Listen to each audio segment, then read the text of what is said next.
Good morning. How to be your own publicist. Session 3 coming up. Top of the hour.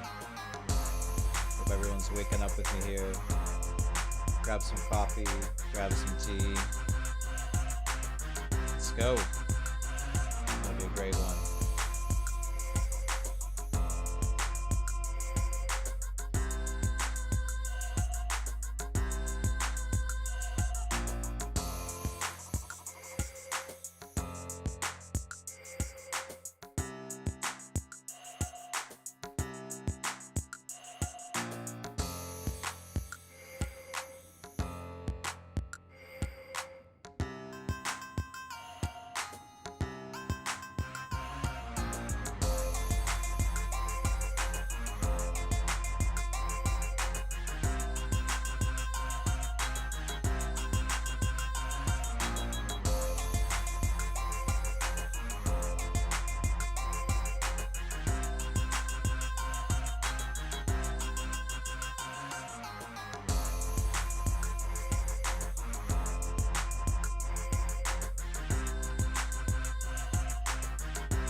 Just about 5 minutes here.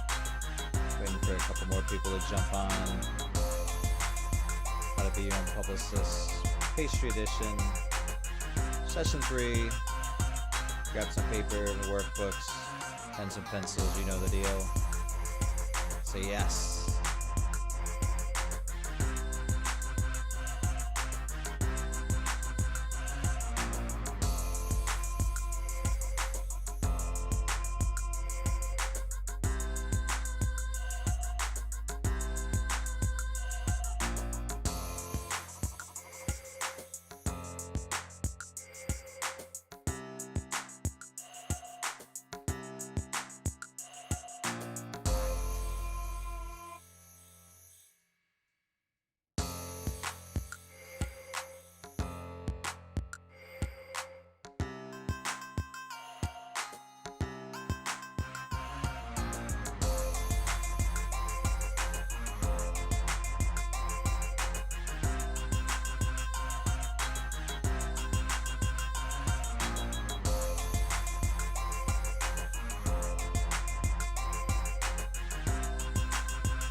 Good morning.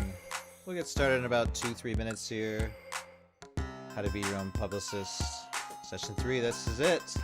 Let's go.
All right, here we go. Ready or not, it's Monday morning. How to be your own publicist. We know where we are. We know who we are. Session 3, this is it. Yeah, I love this music. Gotta wake up. Trying to wake myself up too. Yes, it's gonna be a great one. You're talking over this music forever. Good morning, good morning, good morning. All right. Yes, good morning, everybody. Welcome in. If you're watching live, thanks for getting up early with me. And if you're watching us on replay, that's great. Thank you for joining us as well. Remember, we can watch these on replay for weeks and weeks to come. There's a lot of information packed into this one for sure. And, just want to welcome you to another week. It's November, hard to believe. And what a crazy week last week was. We had Halloween, Day of the Dead, end of daylight savings, and we have an election coming up. So remember to get out and vote. And hopefully this is going to be a great week for everybody. For me, I'm just trying to get back on a morning schedule. As I shared with some of you, last week was my first national TV shoot for one of the food channels, and that was interesting and really timely for what we're talking about here, and we'll get into a little bit today. Some of that live media training that comes in handy. And I have to say, after working with local media and kind of for years, having some bit appearances here and there, TV is very different. Can't say it's excellent, awesome, and easy, but it is interesting. And again, we know those things are important to do. So the outcome was great, had a lot of fun. I would definitely do it again, and I'd recommend. I mean, some of you have done a little TV. If you haven't, definitely recommend that you go for it. And again, there's really no bad press getting your name out. If you're in this class, if you're taking these sessions, it's for a reason. If you want to get your name out, don't rule anything out. Especially now, those opportunities come up, whether they're big ones or small ones. Those opportunities all lead to more opportunities. So be forward moving. And again, thank you for spending the time to invest in yourself and try to grab some publicity. You're here for a reason. I know this one was a lot of work, jam-packed into 3 sessions, but it will pay off. These are the same tactics and methodology that I use and continue to use, and continue to see dividends for that and get the placements that I'm looking for.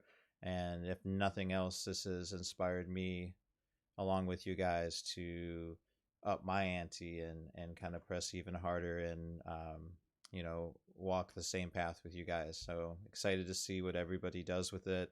Remember, book some calls this week. Let's get caught up and let's get these kits together and get these kits out to the media.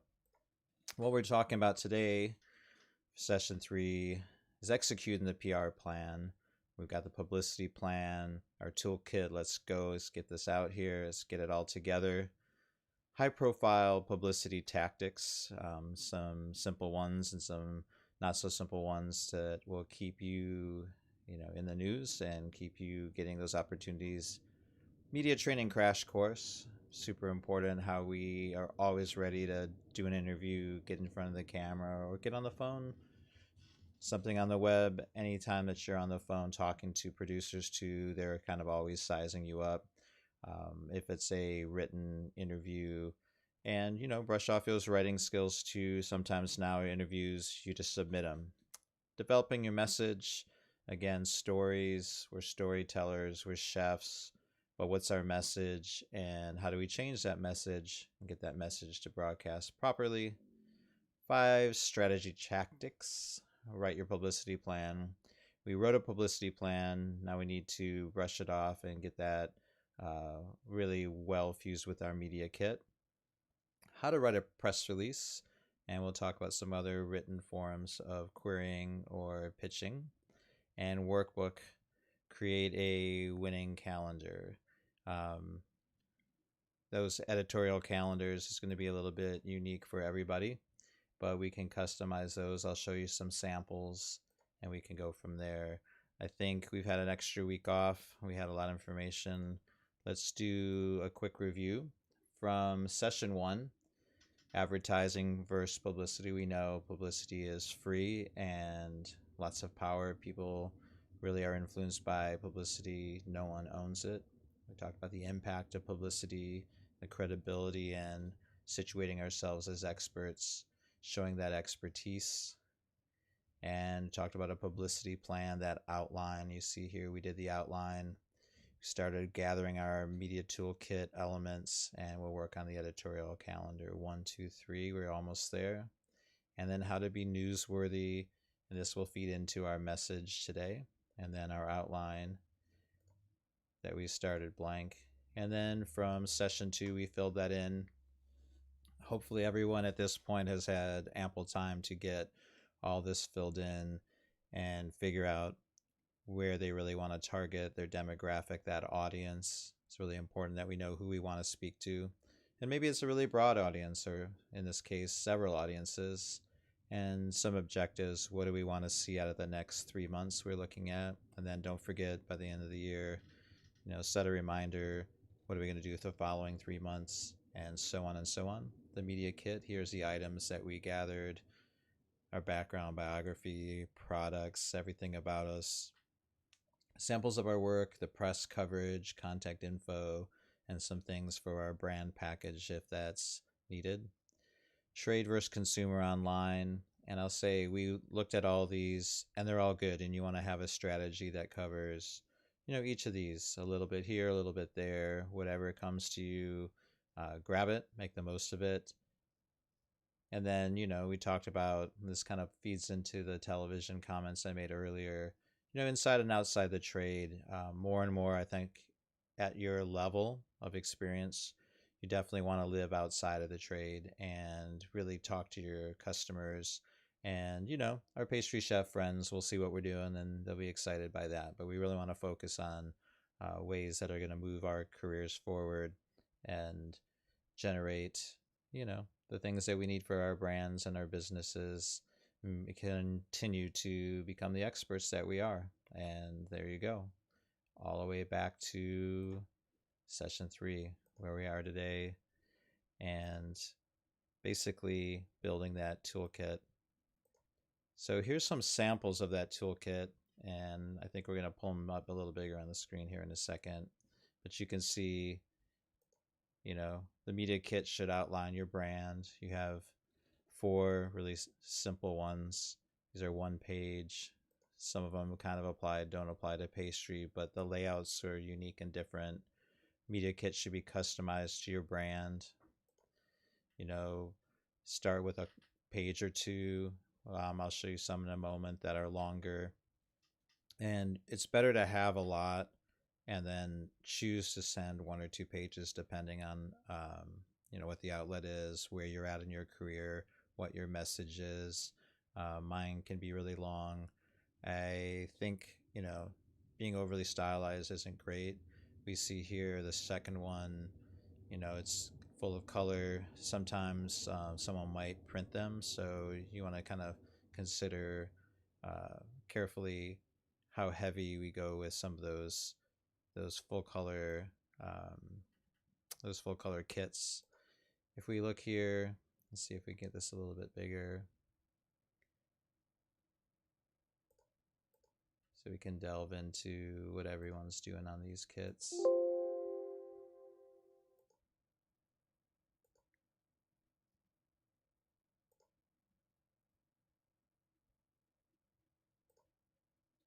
You see here ahead of time, and you'll want to break it up into sections. Some photos are good. And what I like about ahead of time, if you have a brand above your name, you can really promote the brand first. It's a choice.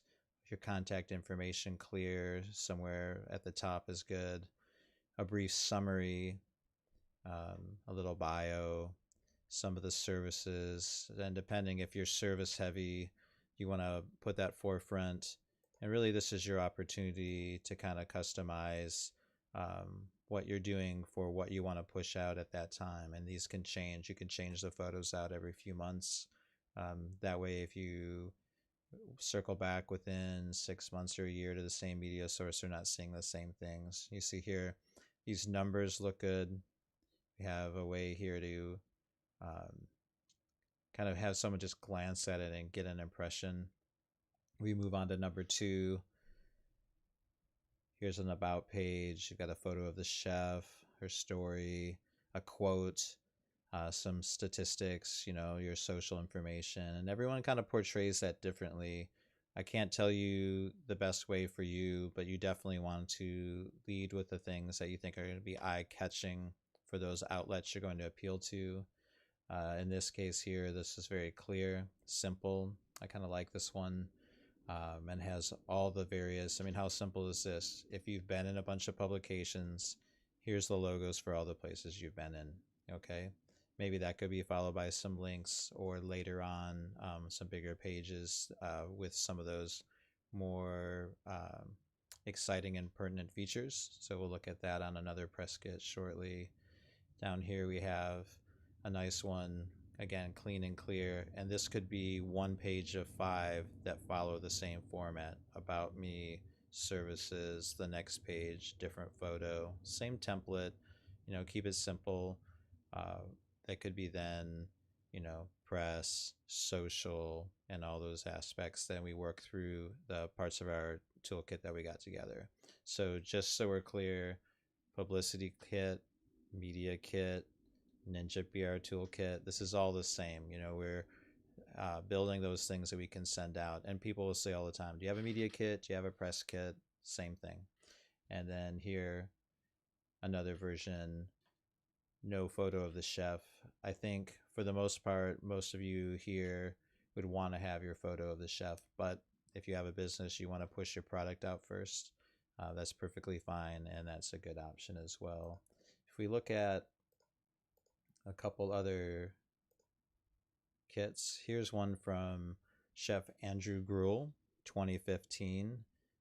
It's kind of long, very plain, not heavily graphic, but I think it does the job. It shows, here's a bio page. This is 14 pages long, right? So not something you send to everybody, but when you need to, go to a bigger feature, and really want to be compelling, you can just give someone 14 pages. Right now we're working at 2, right? 1 or 2, something that you could lay out in front of someone. They could look at it, kind of get the impression they may ask for more, and then you got your 14 pages. But Chef Gruel has a few placements here. He has included a press release. So if you had a press release for the top 10 pastry chef award that you got, and you can get a copy of that, that might be something to include. If you have a press release for when you're on television for one of those shows, you could put that in there. If you have a press release for something really notable at your hometown property or in your hometown paper, you could put that in there. And here, lots of TV. There's a Food Network, what that was, Today's Show, Hallmark, Fast Casual, and just an array of Men's Health. Lots of magazine placements here. So you see a little clipping like we had you put on your hard drive last couple of weeks. And then the quotes, the parts that have to do with where you were quoted if it's not a feature on you. 40 Under 40 feature, Entrepreneur Magazine, and you see something local here, Laguna Beach. And that's one way to kind of build it out, 1 page per press feature or press event. Here's another one, slightly more graphic and appealing. Some of you may know Chef Casey Thompson. She's been on TV a little bit, and you see she has picked a nice motif.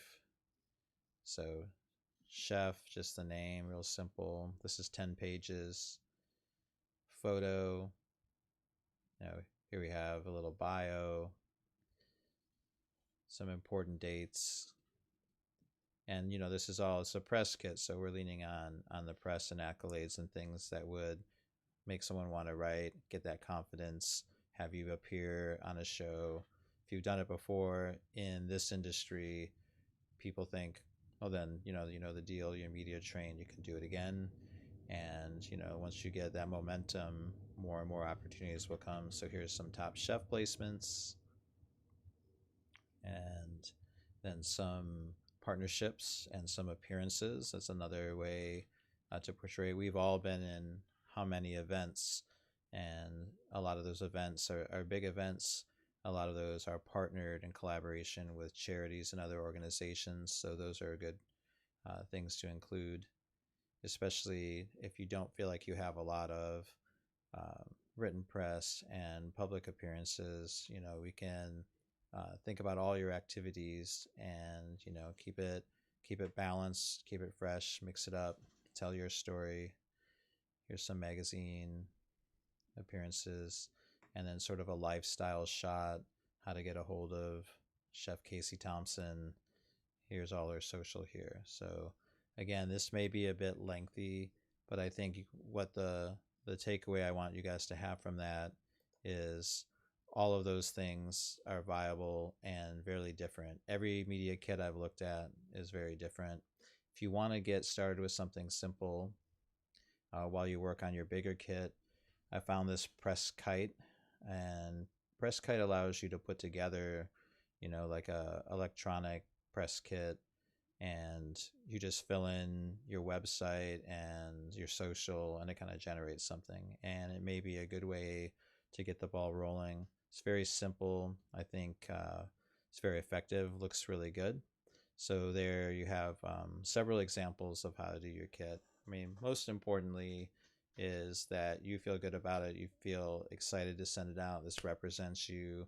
Hopefully you've gathered all of those press kit materials in one place. And, again, you can start with that 2 pages and kind of work on your 15-page kit. But I would say sending out, especially on a cold, and we'll talk about sending something for files. You want to send out a mailer, electronic mailer, where you send that kit to 50 media outlets or 100 media outlets, everybody you can think of. Send a couple pages, have them hold on to that. Then when they are ready, or if they ask for more, you can send them some more press. And that's a really effective way to kind of go about getting the ball rolling with your media kits. High profile Publicity tactics. We need some tactics. We need some ways to get all that out. We've talked about some of them. Just to reiterate and be clear, the editorial calendars, go online. Sometimes you'll find them at the end of websites. Surf the web for the editorial calendars from different outlets, and then you can kind of approach them knowing what they're writing about already. Electronic media relations newsletters. So now we're getting into some more, heavy work that will pay off. It's a little less exciting to go through and learn about a new industry. But as you see, as we delve deeper into publicity, it's its own industry, just like our chef industry that has all kinds of industry newsletters. And there's a few here: Public Relations Today, PR Week, PR News Online, and just a few minutes there. Maybe when you're working on your media kits, you can kind of look at that a little bit and see how much potential is really there. I mean, really, there's so much, and more. There's so many media outlets and not enough good content, right? So as pastry chefs, we have great content. We just need to get our messages together, get our kits together, and learn the format of that industry to kind of prime the pump and get them to be interested. Some of these cost money for some of the listings, some don't. I think if you're using your ninja skills, you can find some very accessible free options with each of these, and you may find some others. If you find a really cool media relations newsletter, shoot it my way. I'm always interested. Some of them have automatic reminders, and you can get those monthly newsletters just by signing up. So it's worthwhile to kind of just continue to stay on the pulse of what's going on in that industry. And then, radio, TV, interview report, the RTIR. This has been around for a long time. Publishes 3 times a month. There is a fee to it, but there is some free information on their website as well. And basically, this is a listing you pay for that goes out to 3,000 or 4,000 producers of news and interviews and television all over the country, and Canada as well. So that is something. You have your business, you're ready to go to the next level. It may be worth, you put a few $100s into an ad, you run it for 1, 2, 3 times in a month, and they pretty much guarantee that you will get results from that. So if you got 1 or 2 placements for $200, $300, $400, it may be worth it if you're ready to roll with a good or service right away. So some of those tactics can really get that high profile going for you, especially, basics, go ahead, editorial calendar, no big deal, right? Those newsletters, sign up, and just allows you to consider news sources. If you think about in pastry again, don't just think about those magazines that write about food. You're really a lifestyle brand. So who doesn't buy chocolate bars? Who doesn't need a food stylist? Who isn't interested in the workings of a pastry kitchen? Who doesn't have interest in the sourcing of those ingredients, or where we learned from some of those cool classes we took? There's so many things that fall into what can be publicity for our brand, and we'll talk about being opportunistic, but these sources here will help you kind of keep broad, learn the industry, and make the best of it. For media training, we want to talk about some of the live things. We're right now mostly operating in electronic and print. We've talked about making the press kit to send out, and part of all this though is really media training. And they'll always ask, are you media trained? And you need to say without hesitation yes. If you hesitate, it's like, oh, maybe they'll freeze up, maybe they won't be able to talk in front of a camera, maybe they don't have that energy. Wherever you're going to go, number one, study the show. Where you're going, do people dress?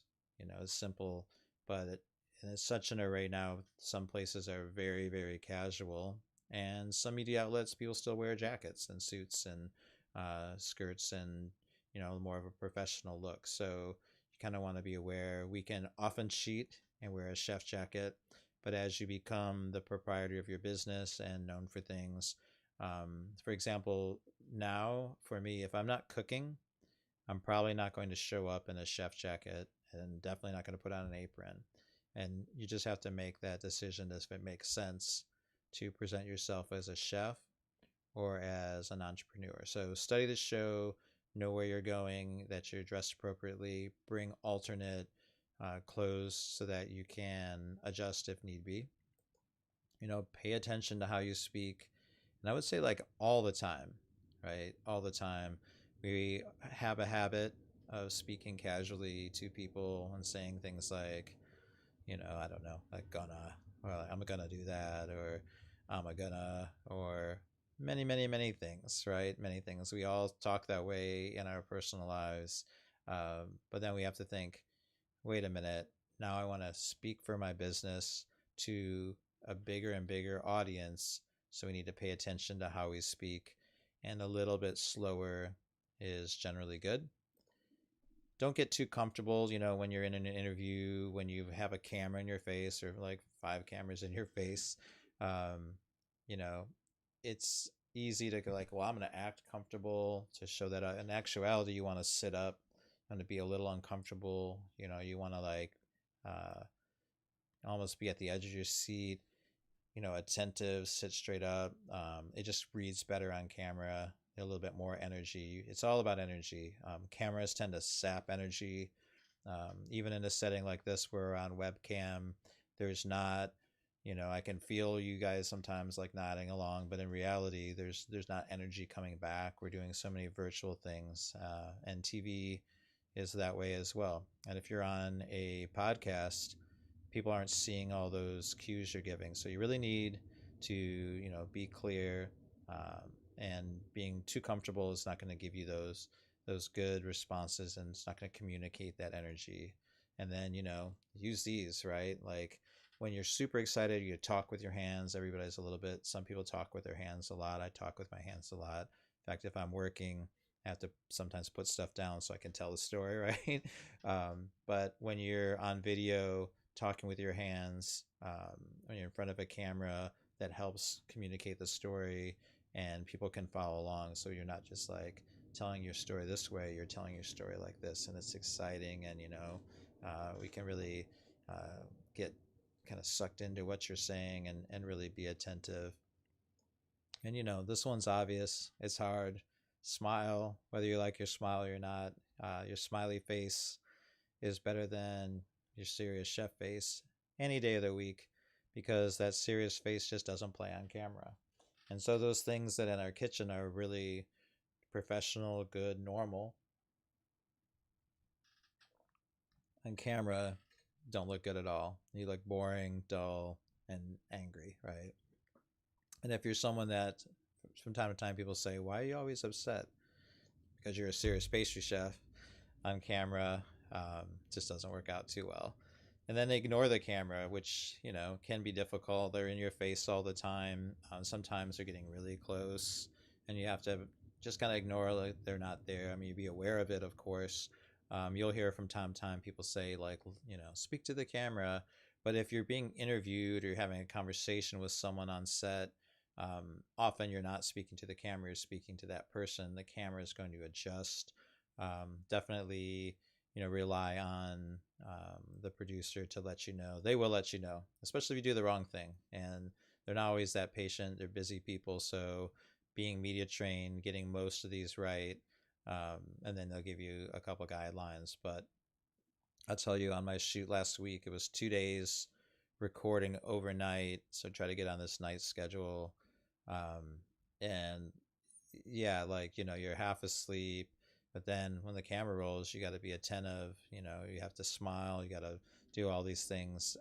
And there wasn't a lot of directing because we were outside in the middle of the night, running around this place. I can't really tell you at the moment, but like it was fun, it was wild, but like at the whole time, when you're shooting for hours and hours, so over 30 hours of shooting, it's easy to forget those things. But don't, because guarantee the time that you forget, they're going to have that show up on television.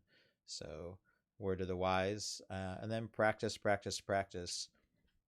We see in TV and movies people practicing like singing into their brush, and like, yeah, it feels weird to like talk into the mirror. Hey, good morning, right? Good morning, good morning. Um, you can do a test webcam and kind of see how you look and record it. Zoom will allow you to do that. You could do that on YouTube, just to get an idea of how it is. It's really hard to watch yourself. It's really important that you can represent your brand and be on TV. And the video medium, that's not going away. We, as chefs, are no longer way in the back, right? We're up front. We have to be focused on that. We have to really be media trained, and so we can call it what we want to. Some people say, oh, that person's just really good on camera. Well, maybe a little bit, but they also are aware of the things that we're talking about here that will make you media trained and make you good on camera. It's a learned skill, just like anything else. Just like all those, if we can do these complicated pastries, we can be good on television. I want to talk a little bit about developing the message and like what's the actual message that we want to communicate. Most of you went through the Pastry Chef Expansion Challenge. We talked a lot about our why. There's some message in that. But in a PR sense, how are we going to break off what's happening now, what's interesting that we want to put in the channel now for our editorial calendar for, let's say, this quarter, so that we can differentiate it from the message from next quarter?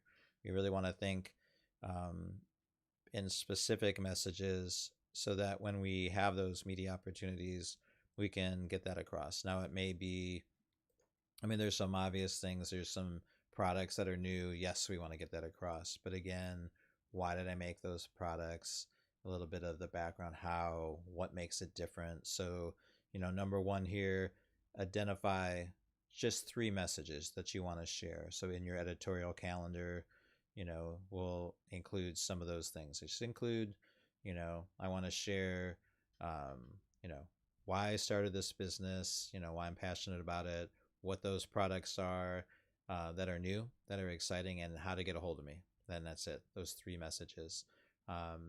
That way, when you're being interviewed, you can lace them in. Sometimes you have like 3 minutes or 5 minutes, and every time I've been, everyone here has probably been on local TV a time or two, but every time I've been on local TV in any market, it goes over there and it goes over there, the questions. You're trying to get something across. And if you, work for another company and you have a PR wing, they may tell you, and even if you work for yourself in your head, you're like, got to remember this, that. And the first thing, off the bat will be some question that is, relevant to, the person conducting the interview, or they're just trying to be interesting and do their job, but it's not up to them. It's not their mission, to build your business. So 3 messages, and make sure you get those across. And then consider, we talked about doing some research. I research everything before I do it now. Every call I make, I spend a few minutes understanding who am I talking to, and then what's my goal for this call. What possible outcomes could I want? And it's the same here in publicity. Considering what my competitors are saying. Like if there's other other pastry chef consultants that are, presenting themselves a certain way, I should know about it. If there's other, chocolatiers presenting themselves a certain way, I should know about it. If there's products that I'm making, I should get them in. If someone else is making the same, and know what they're doing, and just be aware of what's going on. So if the questions come up, or you can just position so that it's different. You're the big person, you're the little person, you're the, at what level people understand you is really up to you. So considering your competitors, people won't say, oh, that's just another muffin maker, right? Oh, so many cookies in the world, but not my cookies. My cookies are the best cookies, and here's why, you know. And use supportive material, like I said just now. Here's why. We have to really explain it. You're gonna make that statement. I'm like, oh yeah, explain that, and then you want to really have a wealth of information to back it up. But that information should come across in, look at number 4 here, short, plain sentences, and include sound bites. And it seems a little weird, but the sound bite in this medium is what people really will broadcast almost like every time.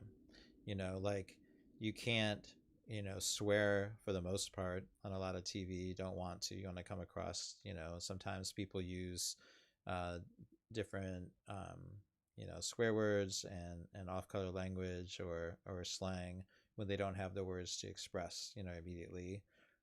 A little bit of that is good, but if you use regional lingo, some other, outlet, people may not understand those at all.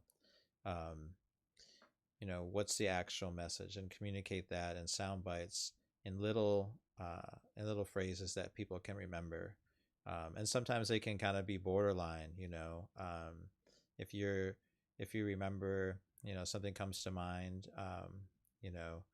One of my friends was on Top Chef, and they started saying, oh, she's the sugar hooker. And that really stuck because it's a soundbite. Now, whether you like that or not, you're either going to embrace it, but you can create your own sound bites. That's just one funny one that kind of came to mind. So identify the messages, no more than 3. Consider your competitors are saying, so you can kind of position away from that so it doesn't seem redundant. I mean, in a local, city, there's some people doing the same thing you're doing. All of us are in pretty good markets. A lot of other people doing some of the same things. If you're in a smaller market, you can use that to your advantage. But still, if you're in a smaller market, you're probably getting more press more frequently. You need to be interesting more often. So there's a reason people keep writing about you. It's not just telling the same story. 5 strategy tactics. There's a couple simple ones here, maybe familiar with already. We may have talked about somewhat. Give me a moment, I will pull them up. And, we talked so far about being opportunistic. That's really good. Being opportunistic just means really driving it from my perspective, meaning you're not just saying, okay, I'm going to publicize that I have a new product coming out. You should. You definitely should. That's just one thing. You're not going to just wait till something big happens, because we're going to promote that. That should be important too. But there's going to be times in between every seasonal menu. That might be boring too, unless you're just always coming with the great stuff, which I know you are. But how do we package that so it's just not going to write about the same chef doing their new menu unless it's really interesting? But if you can be opportunistic and invent stories within the stories like we've been talking about, that's really key, where you can jump on things, where you can look at what's in the news, what's timely, use Google searches effectively. Google Trends is really effective. You can actually type in topics and compare topics of popularity and see what's really happening. If you see something's going on in the bigger markets, I mean, we're in Chicago, but we still follow somewhat the trends from New York. And so things will often hit in New York first and kind of roll out across the country, right? Sometimes you see those things in LA and then they'll roll out across the country. So if we're looking at those markets and we say, wow, that's happening, that's this news story on the coast, let's jump on that. Let's go ahead and figure out a message that suits that and send it to our local markets. And, it's not like just one and done with these stories. Write a narrative biography. So different than your bio, and certainly not like a resume, is writing a narrative biography that's easy to read, that you can send out. So aside from this media kit that's beautiful and it's placed, we want to have a few other tools in the toolbox that you can send out. And that narrative biography Someone might just ask, hey, for your bio, but don't let it be a listing of all the places you ever worked, right? It can be all of the great things you did while you're at those places. And that's what it should be. And it should be in really plain language. So literally just a narrative biography of all the things, great things that you've done, so people can get that confidence. Okay. And that writer can walk away and producer knowing a bit about you without any of the fluff. Color headshot, I put this in here, may seem like, yeah, I have headshots. We all have headshots. I think everyone I asked, we've got headshots. But take a look at it. You have like a full color headshot that some people still using black and whites. That's okay. Might be great in your press kit. Might be the look you want.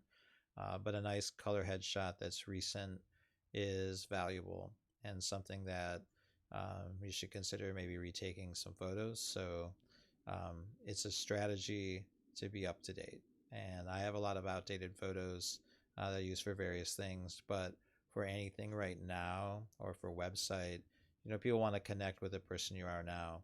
It's sort of like, if you're on a online date and you show up and someone's completely different, it kind of takes you aback, right? And rarely is it like, oh, people don't like to be surprised there. So, a nice new color headshot goes a long way. Company fact sheet, or if you're an individual without a company, your chef fact sheet. But let me back up a second. If you're an individual without a company, you should get your own LLC, right? I think most of us have one. They're not expensive to set up. You can set it up in any state. So if your state's expensive, set it up somewhere else. But it's important to have and start building that entity to be able to get a tax ID number, to be able to purchase things and take on work outside of your employer. Now, you might have the best employer in the world and work in this great job, and that's amazing. Keep that going. But for your company, start to build that brand, because no matter where you go, and again, you don't control that company. And if we learned anything this year, anything can happen, and we were fortunate to be working, but perhaps things out of our control will change that. So start building that company for yourself, that LLC, at least. If you have any questions about setting that up, I'm here. I can help you with that. So the company fact sheet is just like that bullet point list of, when the company was founded, where it exists, anything like interesting ways to describe what that business is, who the customer is, what it's known for, what its key product or services are. That's another thing. People just send, hey, can you just send me your fact sheet? So you might send that 2-page beautiful media kit. Definitely what you want to lead with. Looks great, has a lot of information, covers a lot of ground, but then you'll get these requests for like, well, can I just get your narrative biography or your bio? But for media, that bio is a little bit different than the one you might send out for events or you might put on a website. They ask for that color headshot, high res, of course, company fact sheet. Those requests will come out.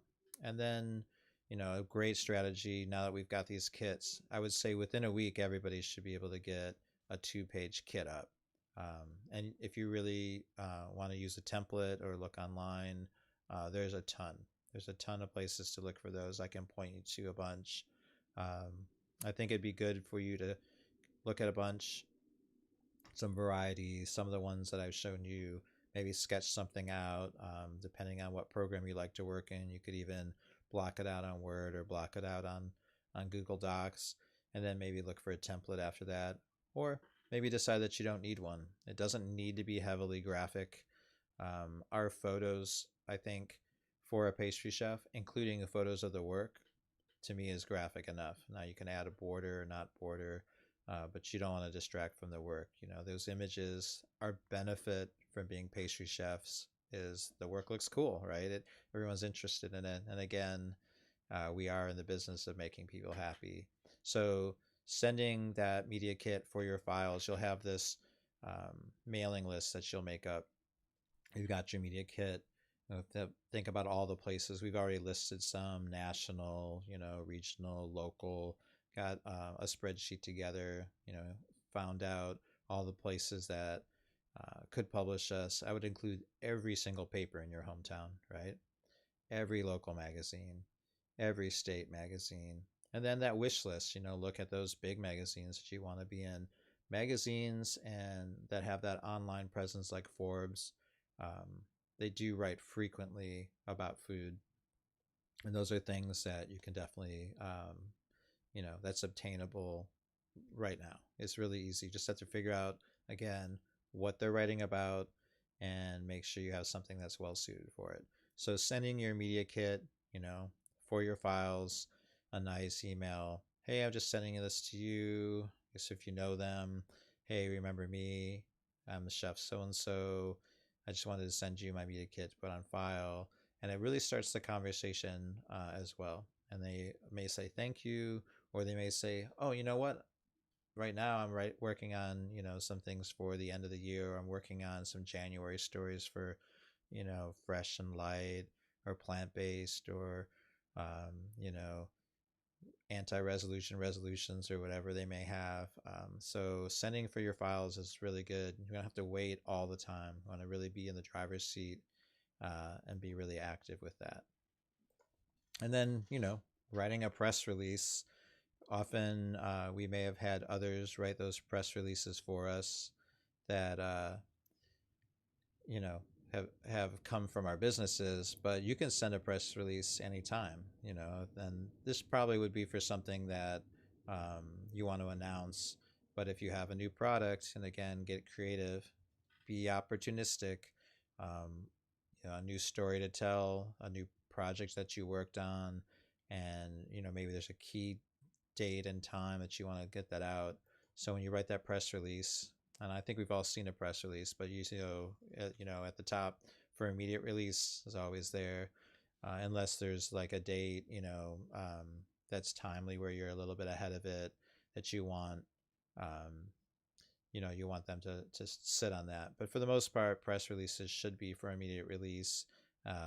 People aren't going to like wait and hold on too much, so that you can get the media source right when you want it to happen, especially locally. And then, contact name, email, phone number really clearly at the top. Attention getting headline. And those are things that, you may have to work on writing a little bit. What's a good attention grabber? Pastry chef saves the planet. Pretty good. That first line is really important.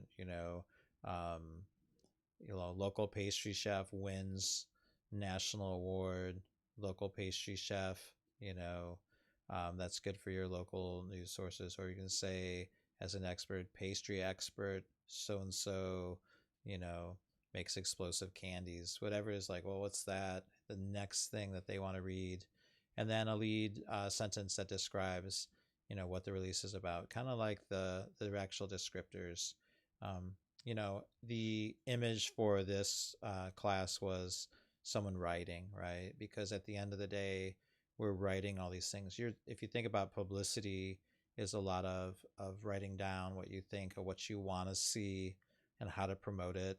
So when you're writing, we use those 5 W's and the 1 H, who, what, where, when, why, how, really important. So you want to think. And again, when we're telling stories, everything has a beginning, a middle, and an end. And again, that beginning has got to be compelling. Like we said, something that grabs you off the bat. And the middle is kind of letting people understand. And then you got to wrap it up, right? You can't just go on forever. And then close with that boilerplate. And the boilerplate should be like, pastry chef so-and-so is the chef at blah, blah, blah, or is the owner of blah, blah, blah company, a, superlative chocolate company in blah, blah, blah, city, state. For more information, contact blah, blah, blah at blah, blah, blah. All right. Simple. And keep that boilerplate consistent. Write it, make sure it's really clean. update it when you need to, but for the most part, here's where consistency is really good. I'm going to look at a sample press release, and I'm going to pull myself out of here for a moment. You see there we have, basic contact information, company name, contact phone number. Your logo's nice. For immediate release, here's a headline, the description of the event. And you'll see this a lot. Everything in here captioned off where everything takes place. And see it's short, some details, maybe a quote, and then the boilerplate at the end. And always these 3 hashtags. It's customary in the industry to do it that way. And then editorial calendars. We're going to kind of wrap up all these 3.